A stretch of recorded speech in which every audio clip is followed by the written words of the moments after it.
नमस्कार। एक बार फिर से स्वागत है आपका हमारे यूट्यूब चैनल ज्ञान कोचिंग सेंटर में। जैसा कि हम सबको पता है, हम क्या हमारे आसपास के पदार्थ शुद्ध हैं चैप्टर का अध्ययन कर रहे थे। उस चैप्टर में हमने पढ़ा था धातु, अधातु और उपधातु। उसके आगे आगे हमें पढ़ना था, तो बिना देरी किए हुए हम उसके आगे की चर्चा शुरू करते हैं। ठीक है, तो हमने पढ़ा था कि धातु किसे कहते हैं। तो धातु वे तत्व जो इलेक्ट्रॉन त्याग कर धनायन बनाते हैं, उनको हम कह सकते हैं धातु। वे तत्व जो इलेक्ट्रॉन त्याग कर धनायन बनाते हैं, उनको हम कह सकते हैं धातु। ठीक है, तो उसके बाद हम चर्चा करेंगे। जैसा कि देख सकते हैं आप लोग, धातु वे तत्व जो इलेक्ट्रॉन त्याग कर धनायन बनाते हैं, उन्हीं को हम कहते हैं धातु। बहुत ही सिंपल सी भाषा में। ठीक है, उसके बाद हेडिंग अगली होने वाली है धातु के गुण। जैसा कि हम लोग जान चुके हैं धातु किसे कहते हैं, उसके बाद हम लोग पढ़ेंगे धातु के गुण किसे कहते हैं। जैसे हाँ, एग्जाम में अक्सर आता है धातु के गुण, अधातु के गुण और उपधातु के गुण। तो इसीलिए देखिएगा, धातु के गुण किसे कहते हैं। जो धातु होते हैं वो विद्युत तथा ऊष्मा के सुचालक होते हैं। धातु का पहला गुण ये होता है कि वो विद्युत और ऊष्मा के सुचालक होते हैं। कहने का मतलब जो तत्व धातु होंगे उनमें विद्युत और ऊष्मा का बहुत ही सुगमता से चालन हो जाएगा। उसके बाद अगला गुण होने वाला है, इनमें विशेष प्रकार की चमक होती है। धातुओं का दूसरा गुण है कि धातुओं में विशेष प्रकार की चमक होती है। और तीसरा गुण है कि धातु हथौड़े से पीटने पर फैल जाते हैं। हथौड़े से पीटने पर ये फैल जाते हैं। जैसे आप लोगों ने अक्सर देखा होगा, अगर लोहे को ही देख लेते हैं, अगर लोहे को हम लोग गर्म करके हथौड़े से पीटेंगे तो वो फैल जाता है, टूटता नहीं है तुरंत। ठीक, इसको बोला जाता है तन्यता का गुण। ये जो हथौड़े से पीटने पर फैल जाता है, इसको हम लोग कहते हैं तन्यता का गुण। तन्यता का गुण। और ये जो धातु और ऊष्मा का सुचालक होता है, इसको बोलते हैं चालकता का गुण। चालकता का गुण ये। और तीसरा है, इनका गलनांक तथा क्वथनांक उच्च होता है। इनका गलनांक तथा क्वथनांक उच्च होता है। चारों गुण ये हैं, आप लोग इनको नोट कर लीजिए। इसके बाद हम पढ़ेंगे अधातु और अधातु के गुण। उसके बाद हम देखेंगे अधातु किसे कहते हैं। तो अधातु वे तत्व जो इलेक्ट्रॉन ग्रहण करके ऋणायन बनाते हैं। वे तत्व जो इलेक्ट्रॉन ग्रहण करके ऋणायन बनाते हैं, उन्हीं को हम बोलते हैं अधातु। ठीक है, और अधातु के गुण कि अधातु में कौन कौन सा गुण होता है। ये विद्युत तथा ऊष्मा के कुचालक होते हैं। धातु में था कि धातु जो थी वो विद्युत और ऊष्मा का सुचालक थी, लेकिन ये जो अधातु है ये विद्युत तथा ऊष्मा के कुचालक हैं। इस गुण को हम लोग कहेंगे आचालकता। इसको हम कहेंगे आचालकता। कहीं कहीं पूछ सकता है, इसको हम बोलेंगे आचालकता। दूसरा गुण है, ये पीटने पर टूट जाते हैं। जो अधातु होते हैं वो पीटने पर टूट जाते हैं। ठीक है, तो इसको हम लोग बोलेंगे भंगुरता। इस गुण को हम बोलेंगे भंगुरता। ठीक है, ये पीटने पर जो है टूट जाते हैं अधातु, तो इनको हम बोलेंगे भंगुरता। इस गुण को, इनमें कोई विशेष चमक नहीं होती है। जो अधातु होते हैं उनमें कोई विशेष प्रकार की चमक नहीं होती है। ठीक है, यही तीसरा गुण इसका है, और यही तीन गुण इसके महत्वपूर्ण है। उदाहरण जैसे देखिएगा, कार्बन, सल्फर, ऑक्सीजन और नाइट्रोजन, ये सब क्या हैं, अधातु हैं।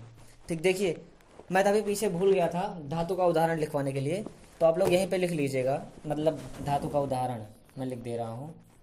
धातु का उदाहरण, धातु का उदाहरण जैसे होगा सोना चांदी, सोना चांदी, लोहा,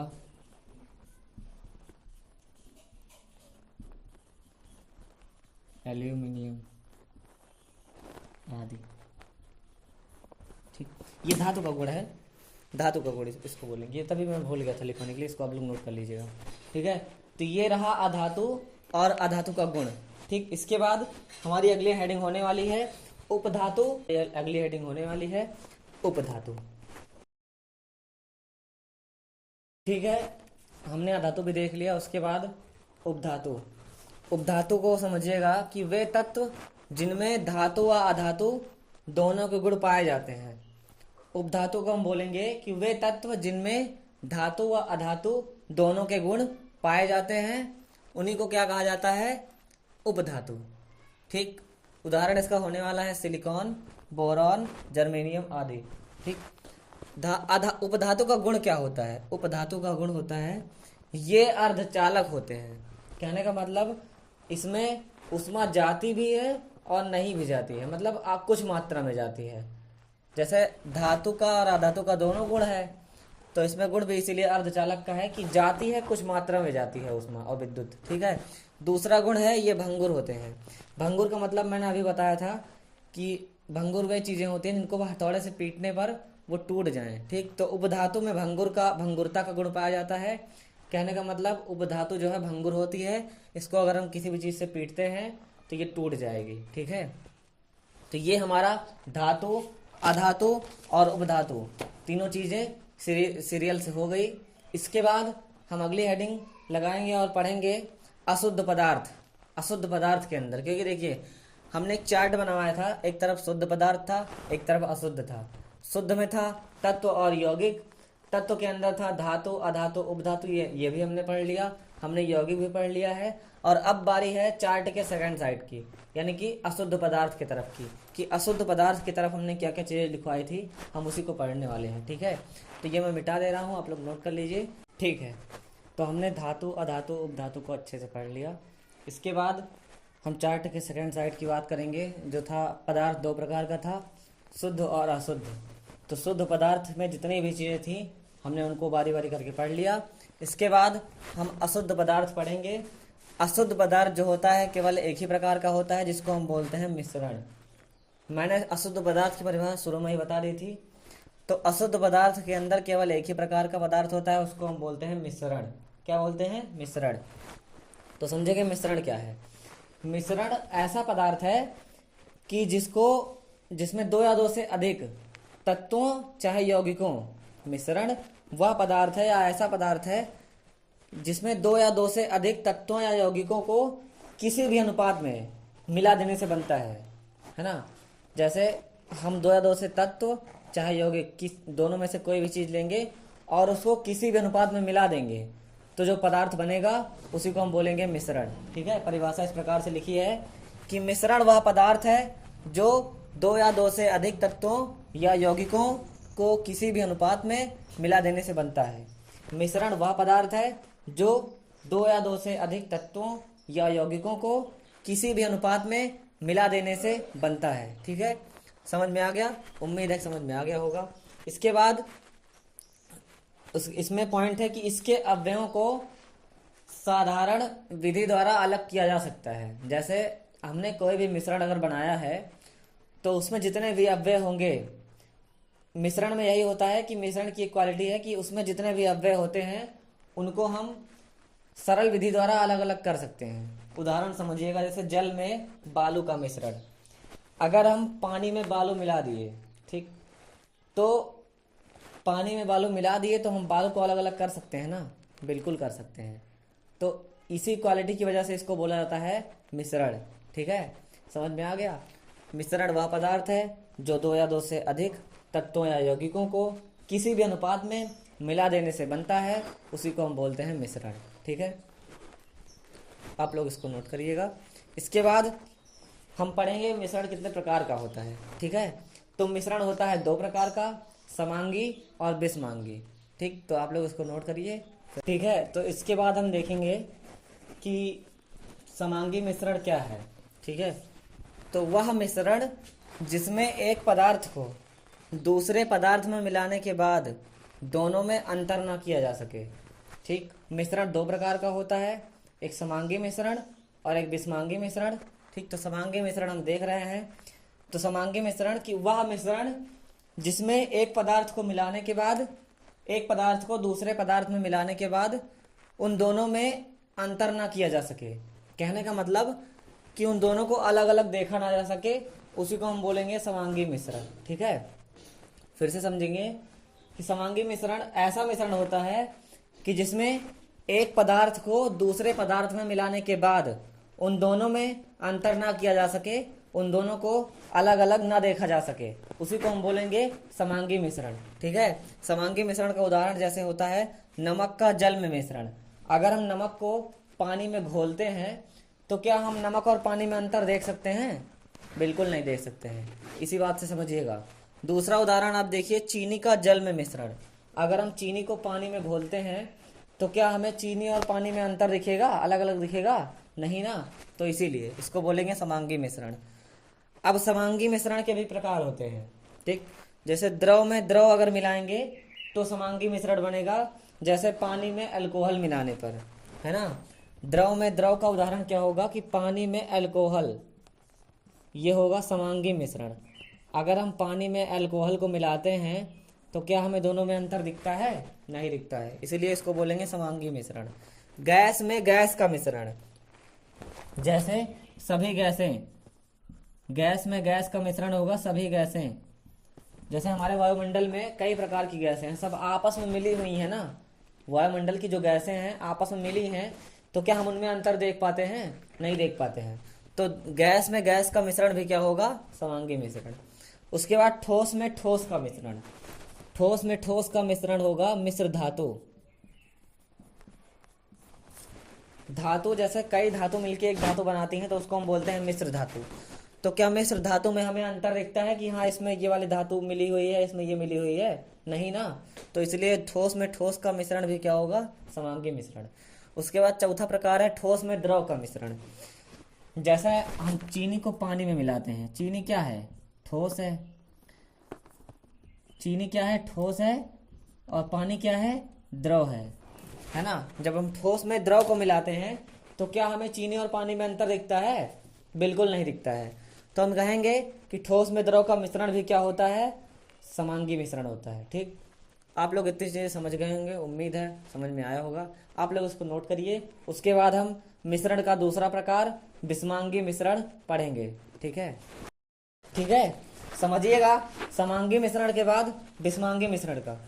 विषमांगी मिश्रण क्या होता है? वह मिश्रण जिसमें एक पदार्थ को दूसरे पदार्थ में मिलाने के बाद, विषमांगी मिश्रण होता है जब हम एक पदार्थ को दूसरे पदार्थ में मिलाते हैं तो इन दोनों पदार्थों में अंतर किया जा सकता है। विषमांगी मिश्रण होगा जब हम एक पदार्थ को दूसरे पदार्थ में मिलाएंगे तो उन दोनों पदार्थों में हमें साफ साफ अंतर दिखेगा, यानी कि इन दोनों पदार्थों को हम अलग अलग देख सकते हैं। उसी को बोलेंगे विषमांगी मिश्रण। क्या बोलेंगे? विषमांगी मिश्रण। उदाहरण देखिएगा, चीनी व चायपत्ती का मिश्रण। चीनी व चायपत्ती का मिश्रण, जैसे अगर हम चीनी और चायपत्ती को मिलाएंगे तो क्या हमें उनमें अंतर दिखेगा? नहीं दिखेगा? दिखेगा। ठीक है, और उनको अलग अलग देख सकते हैं। तो यही होता है विषमांगी मिश्रण। चीनी व बालू का मिश्रण। चीनी में आप कोई भी चीज मिला लीजिए पानी को छोड़ के, चीनी में आप कोई भी पदार्थ मिला लीजिए पानी को छोड़ के, तो बताइए क्या आप हमें उसमें अंतर दिखेगा? नहीं दिखेगा?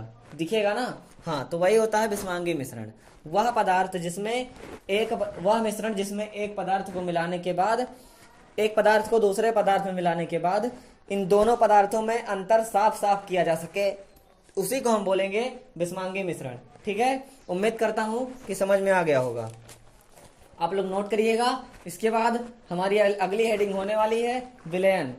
विलयन किसे कहते हैं हम ये पढ़ने वाले हैं। उतार लीजिए आप लोग। ठीक है, तो समांगी और विषमांगी मिश्रण हमने पढ़ लिया। इसके बाद हमारी अगली हेडिंग है विलयन। ठीक है, हम पढ़ेंगे विलयन क्या होता है।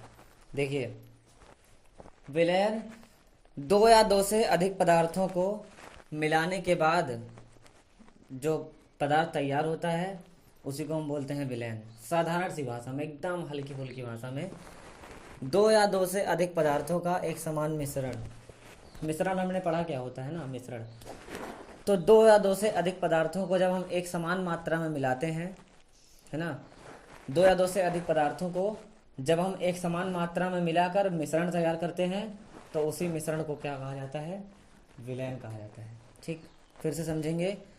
दो या दो से अधिक पदार्थों को एक समान मिलाने के बाद तैयार मिश्रण को ही क्या कहा जाता है? विलयन।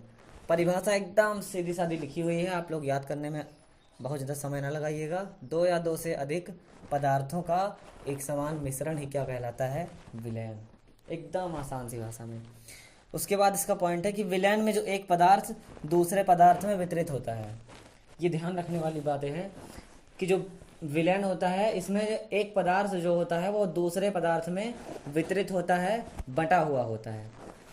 कहने का मतलब है कि अगर हमने कोई विलयन बनाया तो उसमें दो पदार्थ होंगे, जाहिर सी बात है, तो वो दोनों पदार्थ आपस में बटे होंगे, वितरित होंगे। ठीक वही लिखा है कि विलयन में एक पदार्थ दूसरे पदार्थ में वितरित होता है। ठीक, ये हो गया विलयन की परिभाषा बहुत ही कम शब्दों में।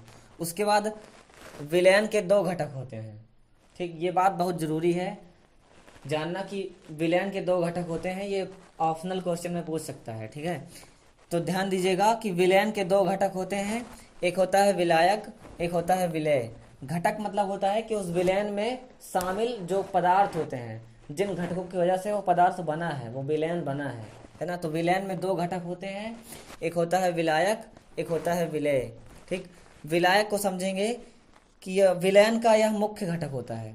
अगर हमें कोई भी विलयन बनाना होगा तो उसमें मुख्य भूमिका किसकी होगी? विलायक की। इसीलिए लिखा हुआ है कि यह विलयन का मुख्य घटक होता है। दूसरा पॉइंट, यह आमतौर पर ज़्यादा मात्रा में होता है। जो विलायक होता है वो विलयन में आमतौर पर ज़्यादा मात्रा में होता है, इसी को बोलते हैं विलायक। उदाहरण में जैसे पानी, अगर हमें शरबत बनाना होगा तो हमें पानी और चीनी की आवश्यकता है। बिल्कुल। अच्छा, शरबत बनाने में हमें पानी और चीनी दोनों की आवश्यकता है, लेकिन शरबत बनाने के लिए क्या चीनी ज़्यादा लगती है कि पानी? पानी ज़्यादा लगता है ना। तो वही लिखा है कि यह आमतौर पर ज़्यादा मात्रा में होता है। तो विलयन तैयार करने में जिसकी ज़्यादा मात्रा होगी उसी को बोलेंगे विलायक। ठीक है, विलेय क्या होता है? विलेय जो होता है ये विलायक से कम मात्रा में होता है ना। विलयन में उपस्थित होता है लेकिन विलायक से बहुत ही कम मात्रा में होता है।